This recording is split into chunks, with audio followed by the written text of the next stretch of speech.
शुक्रवार माँ संतोषी व्रत कथा। बात बहुत पुरानी है। एक बुढ़िया थी जिसके 7 बेटे थे। 7 भाइयों में से एक बहुत ही निकम्मा था तो बाकी बहुत ही काबिल व मेहनती थे। अब बुढ़िया हमेशा निकम्मे बेटे को बाकी 6 भाइयों का जूठा खिलाती थी। एक दिन निकम्मे की पत्नी ने कहा कि तुम्हारी माँ तुम्हारे साथ बहुत भेदभाव करती है, पर उसे यकीन नहीं हुआ। एक दिन सच जानने के लिए सरदर्द का बहाना कर वह रसोई में ही ओढ़कर लेटने का नाटक करने लगा। माता हमेशा की तरह जब 6 भाइयों को खाना खिला चुकी थी तो 7वें के लिए सबकी जूठन से खाना परोस 7वें बेटे को उठाने लगी, पर उससे भोजन नहीं किया गया और माँ से बोला, मैं परदेश जा रहा हूँ।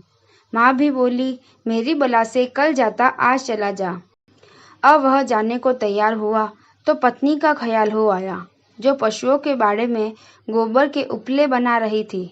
उसने अपने जाने के बारे में बताते हुए कहा, हम जावे परदेश आवेंगे कुछ काल, तुम रहियो संतोष से धर्म आपनो पाल। वहीं पत्नी ने भी इसी लहजे में जवाब देते हुए कहा कि जाओ पिया आनंद से, हमारो सोच हटाए, राम भरोसे हम रहे, ईश्वर तुम्हें सहाय। 2 निशानी आपन देख धरु में धीर, सुधमती हमारी विसारियो, रखियो मन गंभीर। अब निशानी मांगी तो कहा कि मेरे पास तो तुम्हें देने के लिए कुछ भी नहीं है, सिर्फ यह अंगूठी है, यही रख लो। साथ ही उसने पत्नी से भी निशानी मांगी तो उसने कहा, मेरे पास तो कुछ भी नहीं है, यह गोबर से सने हाथ है, इनकी छाप ही साथ ले जाओ। अब पीठ पर पत्नी के हाथों से बनी गोबर की छाप लिए वह चल पड़ा। परदेश में पहुंच गया। अपनी हालत का जिक्र एक सेठ से किया और नौकरी मांगी।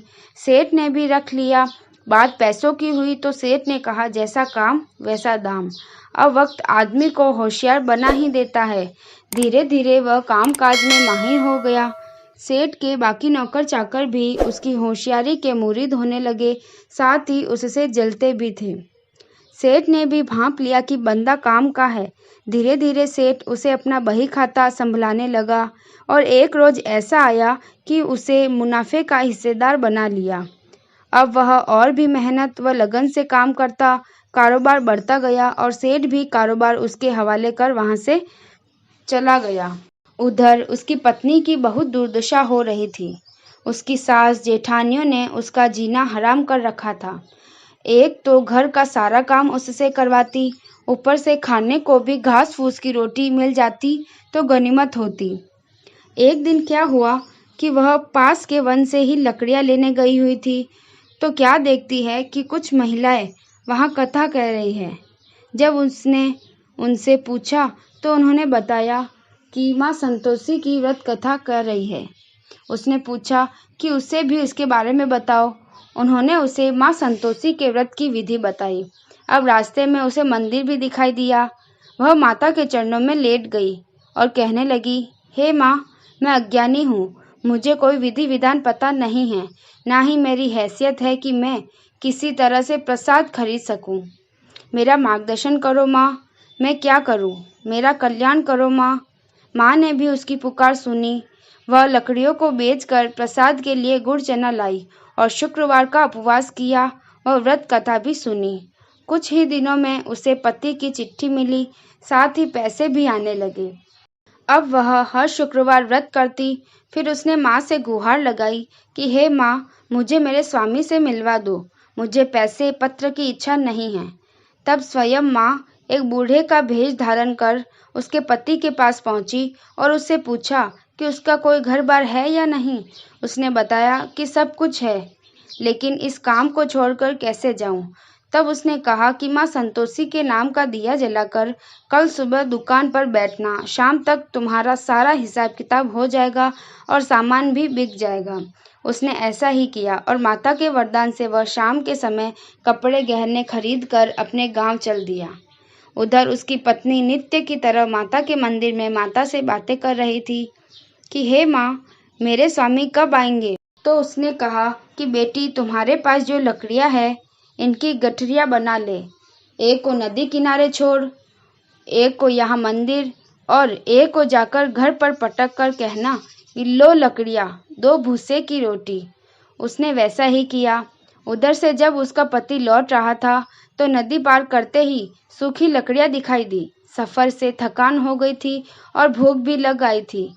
उसने आग जलाई, भोजन का प्रबंध किया और खा पीकर घर की ओर रवाना हुआ। गांव में पहुंचते ही सबसे प्रेम से बात की।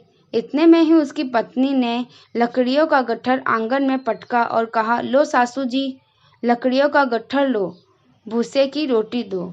पति ने स्वर सुना तो वह बाहर आया। अपनी पत्नी की हालत देखकर उसे बहुत तरस आया।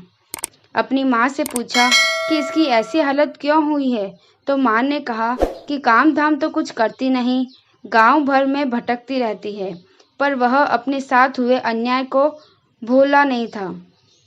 उसने दूसरे घर की चाबी मांगी और अलग से रहने लगा। अब तो जैसे माता की कृपा से उनके दिन ही फिर गए। दोनों ठाट बाट से रहते। फिर वह शुक्रवार भी आया जिसमें माता के व्रत का उद्यापन करना था। पूरी तैयारी कर ली गई। अपनी जेठानी के बच्चों को बुला भी लिया। अब जेठानी ने अपने बच्चों को पूरी तरह सीख देकर भेजा कि भोजन के समय खटाई मांगना। अब बच्चे भोजन के बाद खट्टी चीज के लिए जिद करने लगे तो उसने मना करते हुए माता का प्रसाद दे दिया और साथ में कुछ पैसे भी दिए जो बच्चों को दे दिए। अब बच्चों ने इन पैसों से खटाई खरीद ली और उसे खा लिया। इस प्रकार व्रत का उद्यापन पूर्ण नहीं हुआ और माता रुष्ट हो गई। राजा के लोग पति को पकड़ ले गए। जेठ जेठानी फिर से ताना मारने लगे। लोगों को लूट लूट कर धन इकट्ठा कर लिया। अब जेल में सड़ेंगे तो पता चलेगा। बहू से यह सब सहन नहीं हुआ और माँ के चरणों में जा पहुंची और कहने लगी, हे माँ, मुझे किस पाप की सजा मिल रही है? माता कहने लगी, बेटी, तूने उद्यापन के समय लड़कों को जो पैसे दिए उनसे उन्होंने खटाई खाई, जिससे तुम्हारा यह उद्यापन पूर्ण नहीं हुआ और तुम्हें यह सब सहन करना पड़ रहा है। अब दोबारा उद्यापन करना और इस बार कोई भूल ना करना। बस फिर क्या था, जैसे ही मंदिर से घर जाने लगी, रास्ते में ही पति को भी आते हुए देखा। उसकी खुशी का ठिकाना न रहा। राजा द्वारा बुलाए जाने का कारण जाना तो उसके पति ने कहा कि कोई चिंता की बात नहीं थी, उन्होंने तो कर अदा करने के लिए बुलवाया था। अगले शुक्रवार को विधि पूर्वक फिर से उद्यापन किया। इस बार कोई भूल नहीं की और ब्राह्मण के लड़के को बुलाकर व्रत का उद्यापन किया। माता की कृपा से जल्द ही उसके आंगन में किलकारियां गूंजने लगी। उधर माता के चमत्कार से बाकी परिजन भी कुमार्ग को छोड़कर सही रास्ते पर आ गए और माता की भक्ति करने लगे। अतः जो भी इस कहानी को पढ़ता है और विधि पूर्वक व्रत रखता है तो माँ संतोषी की अपार कृपा उन पर बनी रहती है।